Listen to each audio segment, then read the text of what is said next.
Thank you. My next guest, I simply call him a man to respect, man. This guy, when he talks about creativity, innovation, brilliance, he has it, man. Put your hands together, man. Put your hands together. He's originally trained as an architect and one of the finest, by the way.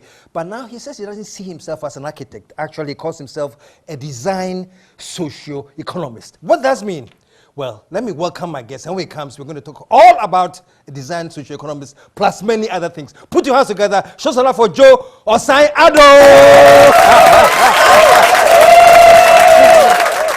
There. Yeah, okay. There. You got it.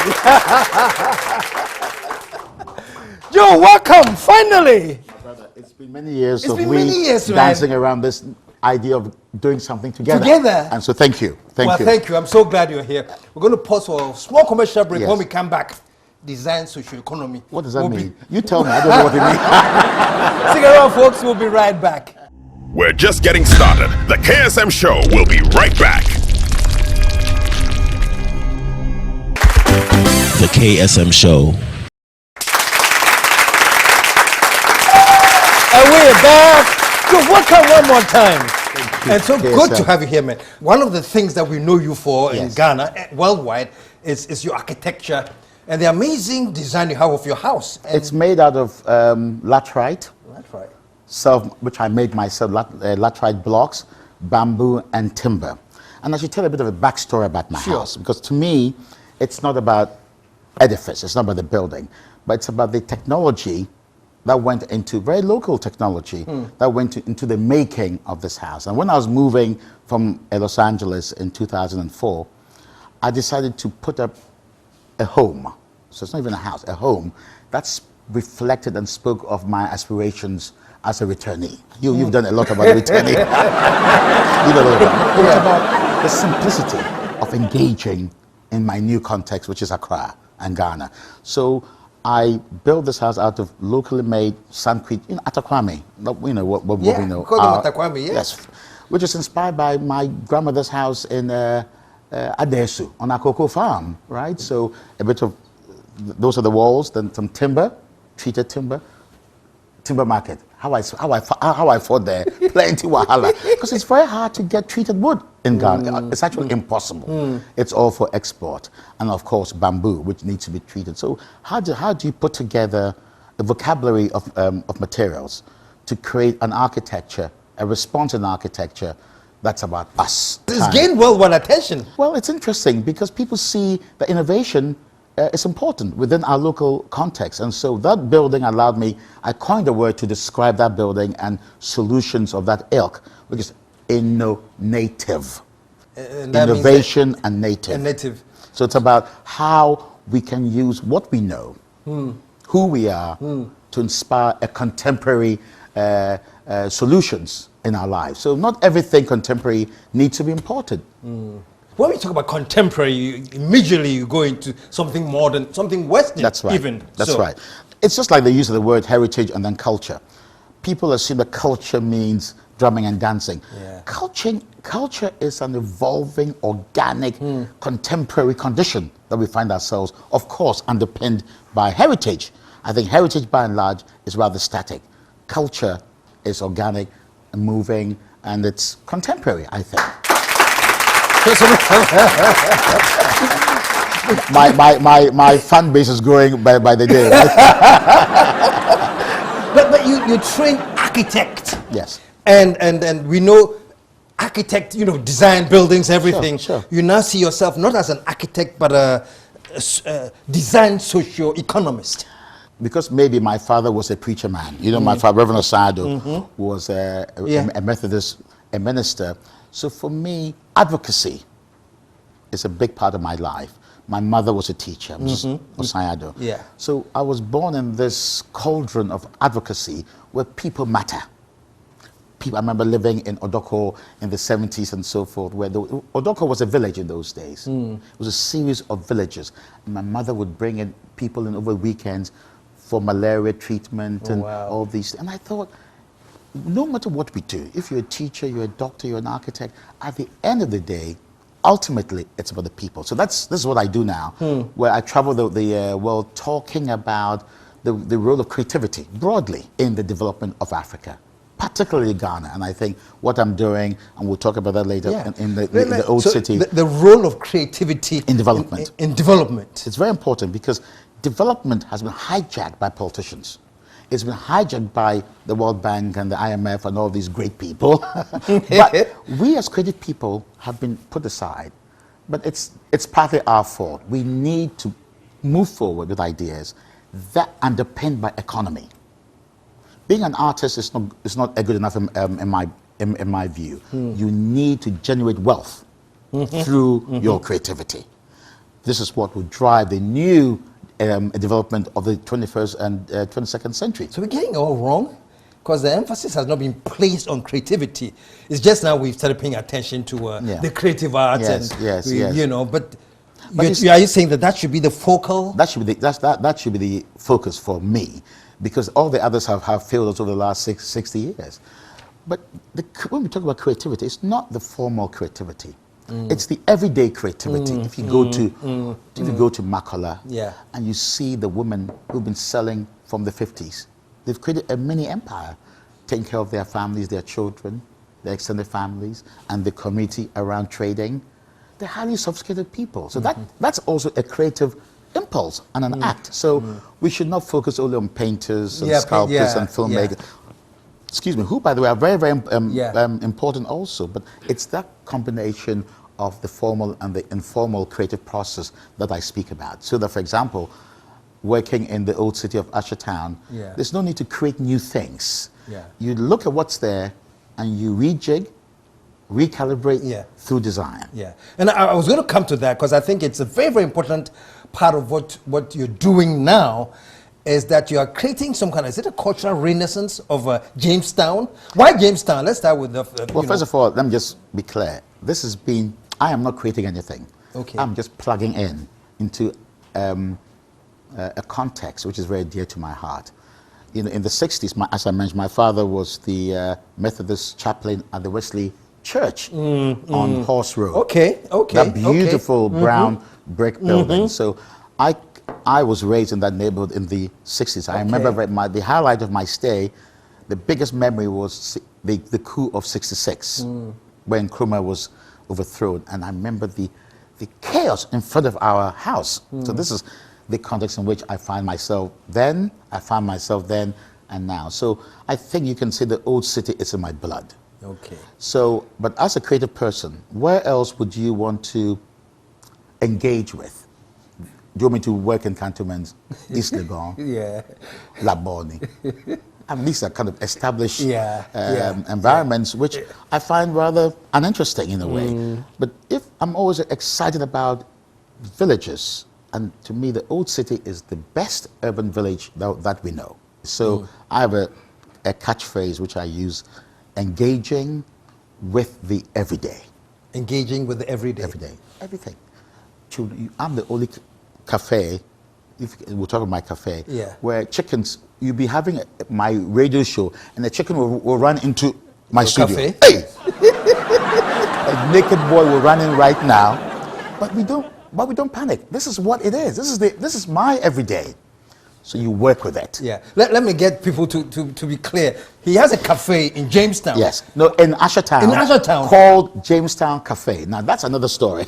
So the cafe is in Ashetown. Yes. And it's called Jamestown Cafe. Yes. Okay. And it's a cafe that I the second things I did in the neighborhood. The first was the Design and Architecture Gallery, where we exhibit photography, you know, product design, historical related stuff, because I didn't want to engage in the fine arts. There are enough galleries in the city, but we need to find venues where products can be exhibited, photography can be, history can be engaged with.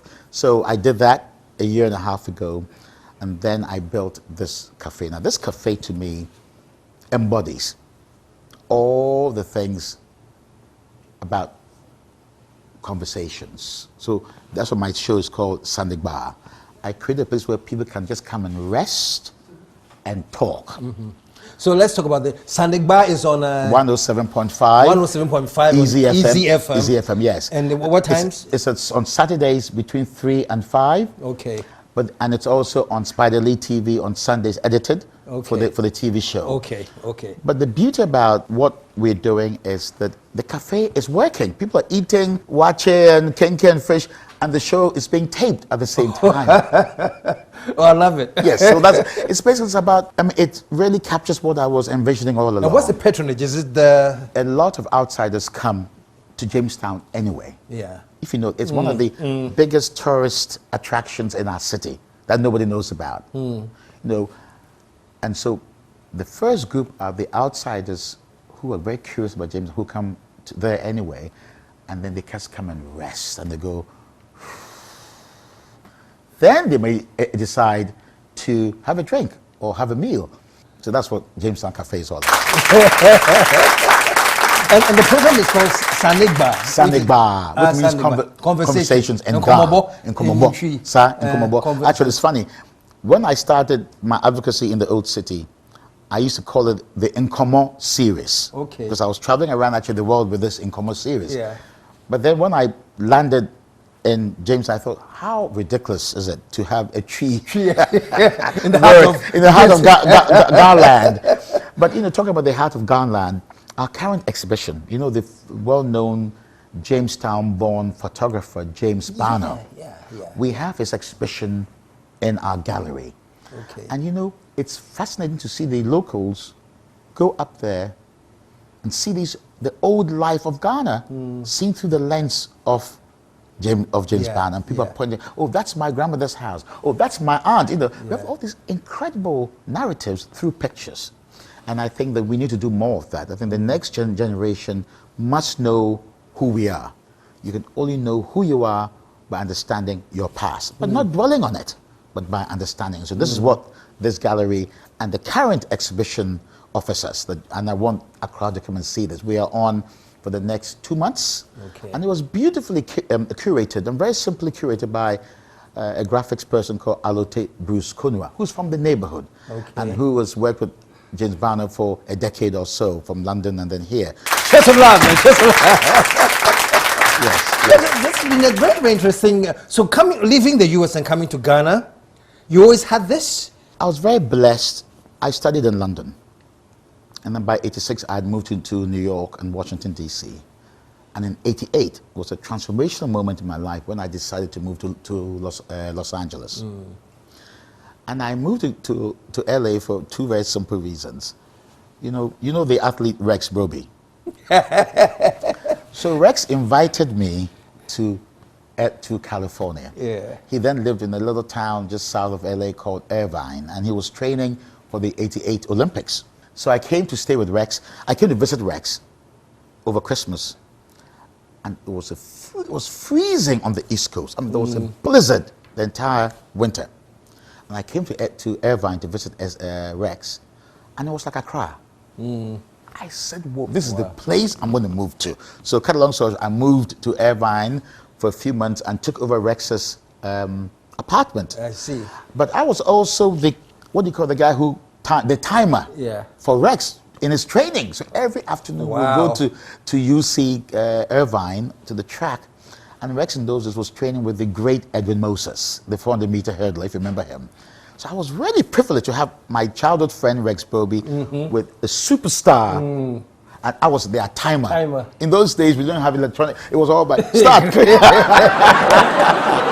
And so that's how I ended up in California. Then Rex left California to the Olympic Games, and then I moved to Los Angeles. And something very interesting happened to me in Los Angeles. You know, in life, money is important, but it's not everything. And it's become a cliche, but I'm a living testimony to this story. So I went for an interview, 2 architectural firms in Beverly Hills. Yes, Beverly Hills. And the first firm was a big firm. And by the way, because I went to a great school, and my work from school, everybody wanted me to come and work for them. So that's the backdrop of this. So the first interview I went to, big firm, they offered me nice money. I should start on Monday. It was a Friday. Come and start on Monday. So I said, sure, I'll come and start on Monday. Then I walked to the second firm, because there were about 6 or 7 people in this firm. And the owner of the firm was this larger-than-life character called Bernard Zimmerman. He was a great architect and teacher, a professor of architecture in California. I walked in there, and just his energy, because he was an activist architect. I decided to work for much less money. Wow. Yes. With him, With then him bigger. for years before I started my own practice in Los Angeles. And the rest, as they say, is history. And I tell you, he taught me the power of advocacy. So I ended up doing a lot of exhibitions with him in Los Angeles. And I'm the co-founder. Today you go to LA, it's an amazing story. There's me, a Ghanaian from Ekropong. I'm the co-founder of the only architecture and design museum in Los Angeles. Wow. Wow. So that's the story Yeah. of me. Then I ended up teaching at the University of Southern California architecture, and I was also head of the community outreach program. So I was working in the hood. When you see Ice Cube and those things, that's where I was teaching. I'm the original hood guy. Don't joke with me. So coming to Ushertown, You're back in the hood, this man. This is my natural territory. You know? Put your hands together. You're back in the hood. So that's my story. Wow. Yes, Oh, that's yes, fantastic. yes, That's yes. fantastic. But let's get personal a little bit. Yes. What you do like is so much fun. Do you have any other hobbies, like personally? What? Well, you know what? My great love of Ghana is really focused around meeting people, interesting people. And sadly, these interesting people are never showcased to the world or even to other Ghanaians. I have great friends doing very interesting things, from law to architecture to product design and painting. So my real hobby now, I must say, is getting this cafe to work. Okay. And through this cafe, I meet a whole lot of people. But the thing that keeps me really wired is my travel. I'm very blessed that I get invited all over the world to talk about what I do. I'm off to Kigali, where there's a new school of architecture, and they've invited a few people to talk about education of architecture for the 21st century. What's the new African architect could be like? Then from there I fly straight to Stockholm to talk to children. Then I come a few days later to Cairo, where I'm on the jury, the awards program for the Lafarge Wholesome Foundation, who give prizes every 3 years to projects, buildings, and products which are considered sustainable. And so it's a huge prize money. So I'm very blessed that every 3 years I'm on this jury panel for Africa and the Middle East. And so this is what I do. Then I come back to my hood and I love it even more. And family, wife, kids? Yes. I have 3 wonderful boys. And my oldest boy is in London with my ex-wife, Yvonne Chumbarima. And he's great. He was born in LA. So he's a classic LA boy. Okay. He's now in college. And then I have a second boy, Kwaku Osae-Addo, who's in school at here in Accra, Soul Clinic. He was in GIs and then Soul Clinic. And then my current, my child with my current wife is Yuhani. And Yuhani is half Finnish and half Ghanaian. So he's a very special boy also. But I did my internship in Helsinki in the mid 80s, you see.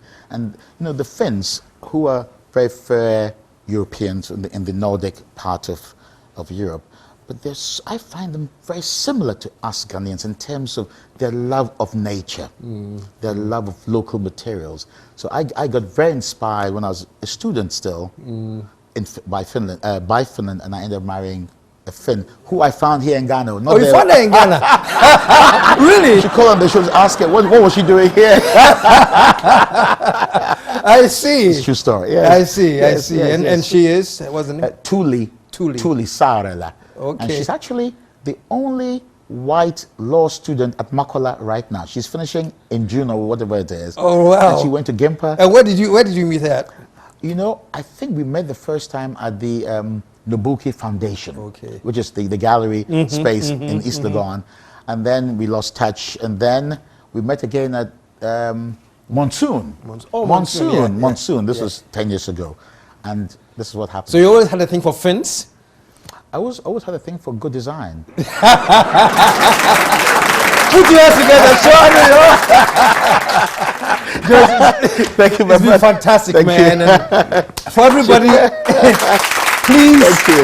The name is Jamestown Cafe. Yes, and we're on Facebook. Facebook. Give the Okay. Facebook. Where can? Well, just go Facebook, Jamestown Cafe on Facebook. Jamestown That's Cafe on where it's- Facebook. And Yeah. it tells, we are very active in terms of our programming. There's something happening almost every day. And now our music program is being elevated because we just got some small funding from the Alliance Française, a partnership to really find local musicians and showcase their work every week in Jamestown Cafe. Fantastic. Put your hands together, y'all. And Jamestown Cafe is the place to be. That's right. If you come there this weekend, you'll find me there. That's Stick right. around, folks. We'll be right back. Don't move, don't blink, don't breathe. The KSM Show will be right back.